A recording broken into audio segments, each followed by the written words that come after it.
Une sœur a disparu du couvent Sainte-Lucie, et depuis, plus personne n'a jamais prononcé son nom. Mais moi, Clara Bianchi, enquêtrice privée à Pérouse, j'ai reçu une lettre. Pas de citation officielle, pas d'en-tête, pas de cachet.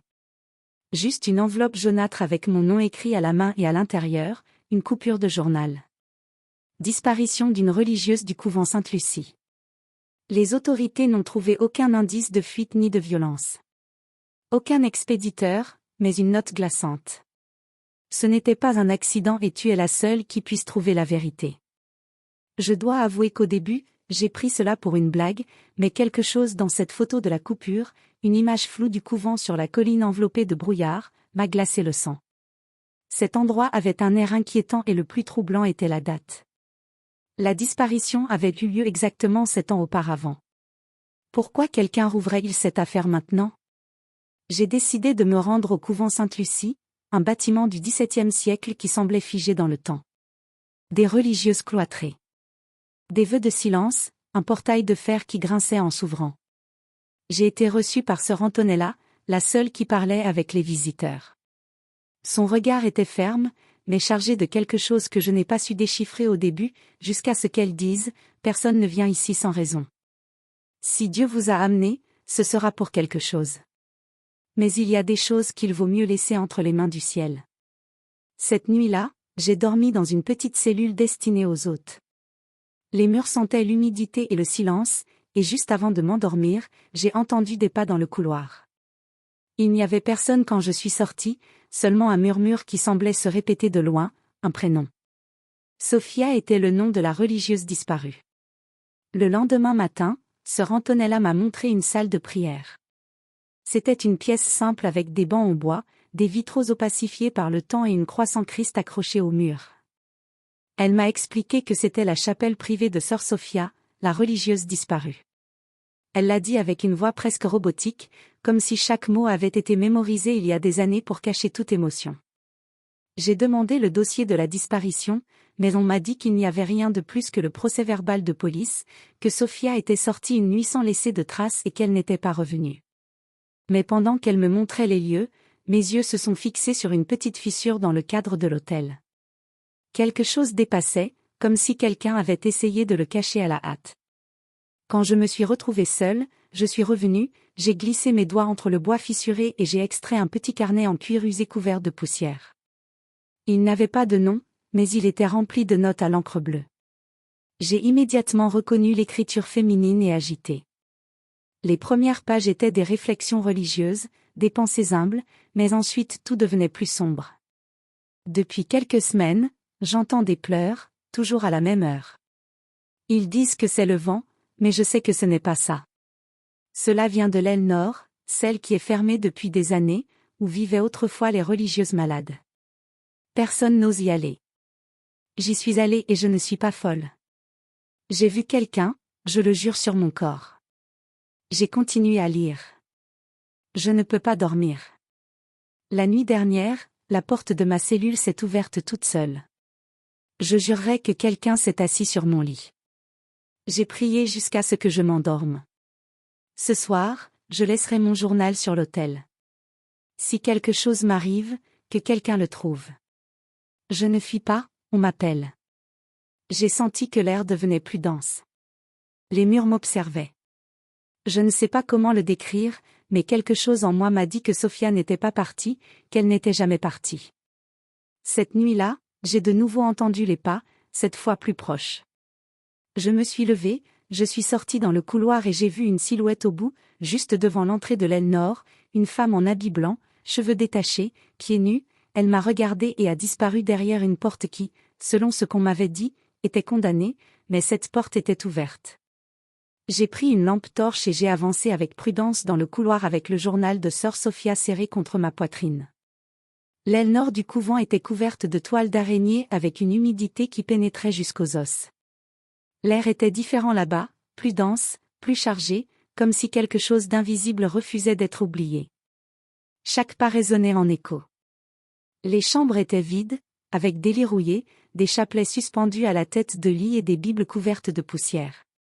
Il ne semblait pas que quelqu'un ait été là depuis des années, mais les traces récentes sur le sol me disaient autre chose, des empreintes de pieds nus, petites, féminines. Je suis entrée dans la chambre au bout du couloir, celle où la silhouette avait disparu. La porte a grincé en s'ouvrant comme si elle protestait. À l'intérieur, il y avait une civière avec des sangles en cuir cassé, un miroir brisé au mur et sur la table, une bougie allumée. Quelqu'un avait été là récemment. Soudain, la lampe torche a clignoté. J'ai frappé sur le côté pour la faire revenir et dans cette seconde d'obscurité, j'ai senti une présence dans mon dos. Je me suis retournée brusquement, personne. Mais dans le miroir fissuré, je l'ai vue, une silhouette avec le visage couvert d'un voile blanc, immobile. Elle me regardait depuis le coin, je me suis retournée, vide. J'ai commencé à reculer, le cœur débordant. J'ai trébuché sur une chaise et je suis tombée. Le journal s'est ouvert tout seul sur une page que je n'avais pas vue auparavant. Avec une encre coulante et désespérée, Sophia avait écrit « Elle ne m'écoute pas. Je suis renfermée entre des murs qui prient, mais n'entendent pas. Il vient chaque nuit. Il n'est pas de Dieu, il n'est pas humain. Je ne lui appartiens plus, mais il ne me laisse pas partir. » J'ai levé les yeux et une voix râpeuse a murmuré mon prénom. Pas depuis mon esprit, depuis la chambre. Une voix vieille, usée, comme si elle criait en silence depuis des années. J'ai couru. Je suis sortie de là avec le journal en main, j'ai fermé la porte et j'ai placé un banc devant. Mes jambes tremblaient. En revenant au couloir principal, sœur Antonella m'attendait, inexpressive. « Vous n'auriez pas dû entrer là-dedans » a-t-elle dit, sans surprise, sans peur. « Cet endroit ne nous appartient plus. » Et alors je l'ai su. Tout le couvent le savait. Tous savaient ce qu'il y avait là et avaient choisi de se taire. Je n'ai pas dormi cette nuit-là. Je me suis renfermée dans la petite cellule qu'on m'avait assignée et j'ai passé des heures à relire le journal de sœur Sophia. Il y avait des pages arrachées, des taches de cire. Des dessins étranges dans les marges. Ce n'étaient pas des gribouillis, c'étaient des symboles anciens. J'ai reconnu certains symboles d'exorcisme, d'autres utilisés par certains ordres secrets de l'Église. Il y avait des croix inversées, barrées, des visages aux yeux vides et des noms qui ne semblaient ni latins ni humains. Le lendemain matin, je suis descendue aux archives du couvent. J'ai dit que j'enquêtais sur les racines historiques de l'ordre. C'était une excuse faible, mais personne ne m'a arrêtée. Dans une section oubliée des archives, j'ai trouvé un dossier non classé. Affaire de sœur Sophia, année 1972. Il n'y avait que 3 feuilles, une transcription d'un entretien avec la mère supérieure de cette époque, un bref rapport psychiatrique qui disait délire persistant, mysticisme extrême, auto-agression rituelle et une lettre scellée du Vatican. L'expéditeur, Congrégation pour la doctrine de la foi. L'enveloppe était encore fermée. Je l'ai ouverte avec des mains tremblantes. À l'intérieur, un ordre direct. Silence absolu. Sœur Sophia ne doit être ni transférée ni libérée. Isolement indéfini. En aucun cas permettre une intervention externe. Aucune enquête canonique ne sera admise. Signé Monseigneur G. J'ai lu la lettre 3 fois. Ils avaient tout dissimulé. Non seulement ils ont eu ce que Sophia disait, mais ils l'ont condamnée à pourrir entre ses murs. Et le plus troublant, la lettre ne mentionnait jamais de maladie mentale. Il l'appelait seulement porteuse de risque, comme s'il savait que quelque chose l'avait touchée ou habitée. J'ai décidé de contacter un vieux collègue qui travaillait à Rome dans les archives secrètes du Vatican. Je lui ai envoyé des photos des symboles du journal et du document scellé. Il n'a pas tardé à répondre.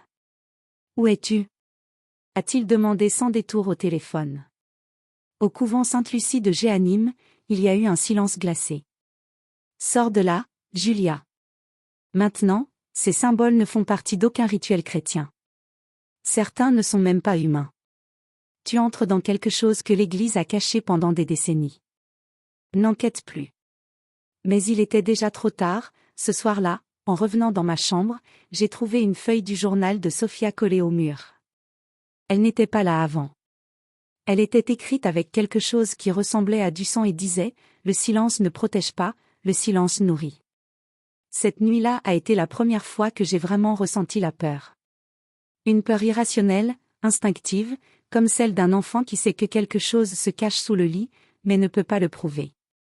Je me suis assise sur le lit avec le journal de Sophia dans les mains.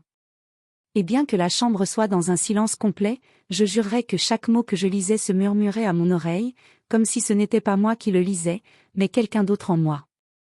À 3h37 du matin, j'ai entendu le premier coup. Ce n'était pas dans ma cellule, mais juste derrière le mur. J'ai pensé au couloir que j'avais parcouru et je me suis souvenu que la cellule de Sophia était condamnée, murée depuis 1974. Je me suis approchée, le coup est revenu, puis un murmure très léger comme une prière à l'envers. J'ai posé mon oreille contre le mur et alors je l'ai entendu clairement, précisément, en voix féminine. « Julia, me vois-tu ? Enfin tu me vois. » J'ai reculé, terrifiée. Elle avait dit mon prénom. Comment pouvait-elle le savoir ? Était-ce une hallucination ou quelque chose de plus ? J'ai pris mon courage, je suis sortie de ma cellule avec une lampe torche et je suis descendue jusqu'à l'aile condamnée. L'air était vicié comme s'il n'avait jamais circulé. Poussière, humidité et une odeur, cire brûlée et quelque chose de plus métallique, plus rance. J'ai trouvé la cellule numéro 17, juste où avait été Sophia. Il y avait une croix inversée gravée sur la porte et au-dessus, avec de la peinture rouge, quelqu'un avait écrit « Mutavos, vois-tu ». Je n'ai pas réfléchi, j'ai juste poussé. La porte s'est ouverte. Elle n'aurait pas dû s'ouvrir, mais elle s'est ouverte. À l'intérieur, tout était intact. Le lit, le petit autel et le miroir, ce maudit miroir qui avait encore l'image sculptée d'un ange au visage couvert. Mais ce n'était pas le reflet qui m'a capturé, mais ce qu'il y avait devant lui. Une silhouette féminine, en habit déchiré.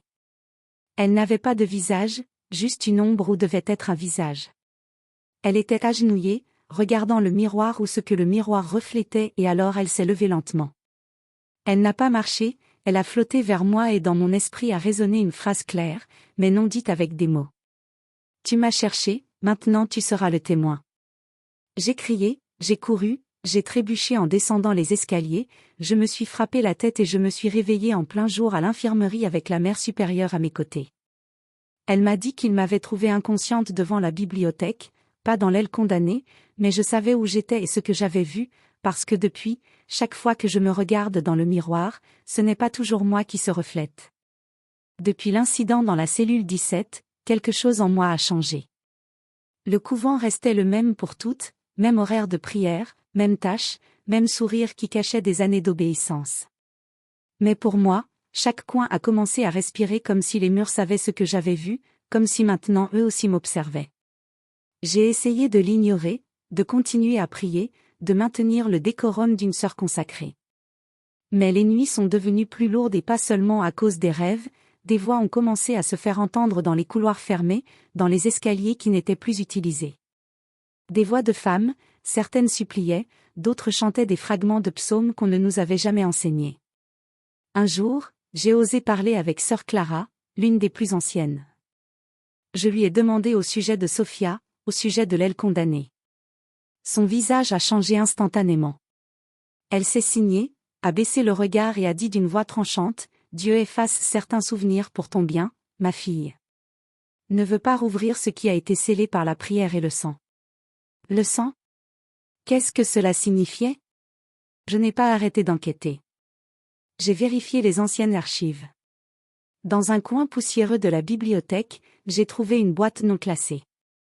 À l'intérieur, une collection de lettres. Des lettres écrites par Sophia adressées à un évêque qui n'a jamais répondu. Dans celles-ci, Sophia parlait de visions, de femmes enterrées sans confession, de couloirs qui n'apparaissaient pas sur les plans et d'un rite ancien, pré-chrétien, qui était encore célébré en secret sous la chapelle. Ma respiration s'est arrêtée. Ce même jour, je suis descendue seule à l'aube dans les sous-sols qui se connectaient aux catacombes anciennes. Personne ne descendait là depuis des décennies. Ils disaient qu'ils étaient scellés, mais j'ai trouvé une porte et elle n'était pas fermée. Je suis descendue avec une bougie. Les marches semblaient infinies, humides et usées. Quand je suis arrivée au bout, je l'ai su. Cet endroit n'était pas chrétien. Au centre, un autel de pierre avec des symboles que je ne connaissais pas. Sur les murs, des peintures anciennes de religieuses de différentes époques, toutes avec le visage effacé et au fond, une silhouette couverte d'un voile noir. J'ai avancé lentement. La silhouette restait immobile. Quand j'ai été à 1 mètre d'elle, elle a levé la tête. C'était Sophia ou quelque chose qui lui ressemblait, mais son visage n'était plus humain. Elle avait des yeux, trop durs répartis de manière impossible et une voix qui n'est pas sortie de sa bouche, mais de ma poitrine, m'a dit, « Ici on garde ce qui a été expulsé du ciel et toi, tu as ouvert la dernière serrure. » La bougie s'est éteinte et le silence qui m'a enveloppé n'était pas une absence de son, c'était la présence de quelque chose qui a toujours été là et qui maintenant m'avait vu. Quand j'ai ouvert les yeux, je ne savais pas si j'étais encore dans le sous-sol ou dans une autre dimension du temps. Tout était obscurité, mais pas une obscurité vide, c'était une obscurité vivante, palpitante. Elle respirait avec moi ou plutôt à travers moi. Je n'étais pas seule. Sophia, si je pouvais encore l'appeler ainsi, était devant moi. Sa silhouette était toujours couverte de ce voile noir qui ne semblait plus être du tissu, mais une ombre adhérée à sa chair. J'ai senti que si j'essayais de la toucher, ma main ne traverserait pas du tissu, mais des siècles de secrets. Elle a parlé de nouveau, mais pas avec des mots. Tu n'aurais pas dû descendre, mais tu es déjà ici. Maintenant tu fais partie du mur. Et j'ai compris. Les murs du couvent étaient faits de quelque chose de plus que de la brique. Ils étaient faits avec des femmes, avec des vœux, avec des sceaux invisibles. Chaque fois que quelqu'un découvrait trop, elle était absorbée par ce pacte ancien fondu dans la pierre et le silence. Je me suis vue reflétée dans une dalle humide du sol. Mon visage avait changé, pas vieilli, mais estompé, comme si je commençais à m'effacer, comme les peintures des autres religieuses dans ce sous-sol. J'ai voulu crier, courir, revenir, mais je n'avais pas de jambes. Pas à ce moment-là, seulement des pensées, seulement une âme. Je ne sais pas combien de temps je suis restée là en bas. Quand je me suis réveillée, j'étais de nouveau dans ma cellule, dans le même lit, avec la même bougie allumée, mais la croix qui était accrochée au mur était à l'envers. Et dans ma main fermée, il y avait une des lettres de Sophia. Depuis, les autres me regardent différemment comme si elles savaient, comme si elles me reconnaissaient comme quelque chose de plus, quelque chose qui n'est plus seulement chair et foi. Le couvent reste le même, mais les murs me répondent quand je prie. Et chaque nuit, juste à 3h13, j'entends le son de pas qui ne sont pas les miens. Je sais ce que j'ai vu et je sais que je ne pourrai jamais le dire sans entraîner d'autres dans le même abîme.